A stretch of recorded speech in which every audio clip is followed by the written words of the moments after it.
ये पूरा पानी से बना के रखा है, मछली हो गए यहाँ पर, क्या होता है?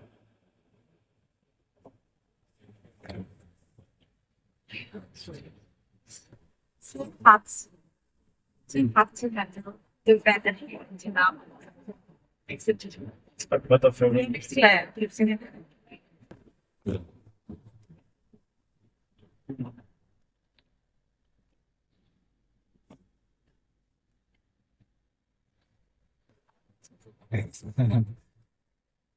अपने कपड़ा धोने कर देगा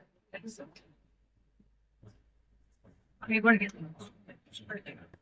लेकिन जिस समय दिया था ना वेदर जो क्लाउडी था स्विमिंग पूल है क्या?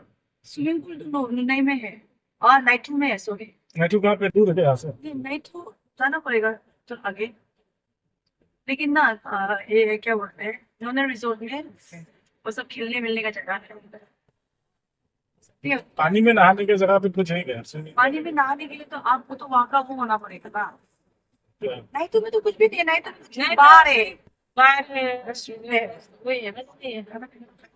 वो देख सकते हैं बस पर तो क्या है वो ये गैस लोग देख सकते हैं वो भी रास्ता में दिखते ही है